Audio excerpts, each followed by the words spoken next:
હાલ એક ખૂબ જ દુઃખદ સમાચાર સામે આવી રહ્યા છે। સુરતમાં હત્યાનો સિલસિલો ચોથા દિવસે પણ યથાવત રહ્યો છે અને સુરતના ઉમરવાડા ટેનામેન્ટમાં આજે સવારે 40 વર્ષીય કિન્નરની 29 વર્ષીય પ્રેમીએ પોતાના જ ઘરમાં પોતાના જે માતાની નજર સામે ચપ્પુના અનેક ઘા મારી અને હત્યા કરી અને બાદમાં ફરાર થઈ ગયો હતો।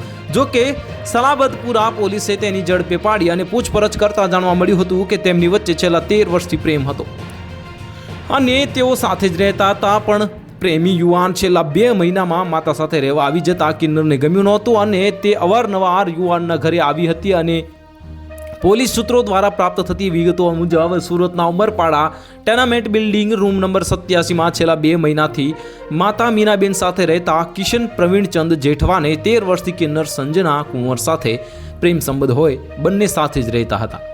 જો કે કિશન 2 મહિના પહેલા જે માતા પાસે રહેવા આવી જતા સંજના કુંવરને ગમ્યું નહોતું અને તે અવારનવાર કિશનના ઘરે આવી તેને ધમકી આપતી હતી કે તું અમારે સાથે પાછો ચાલ્યો આવ, નહીં તો તને છોડીશું નહીં। અને વર્ષોથી કિન્નરો સાથે જ રહેતો અને ફરતો કિશન કોઈ કારણસર સંજના કુંવર સાથે જવા માંગતો નહોતો।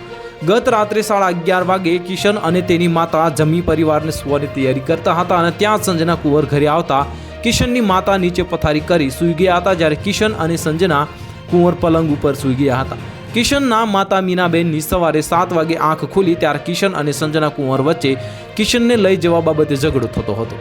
તો હાલ માટે આટલું જ, મળીશું નવી અપડેટ સાથે। જો તમને અમારા વિડીયો પસંદ આવતા હોય તો વિડીયોને લાઇક કરી દેજો, ચેનલને સબસ્ક્રાઇબ કરી બાજુમાં આવેલા બેલ આઇકનને દબાવી દો, જેથી તમને આવા સમાચારની અપડેટ મળતી રહે।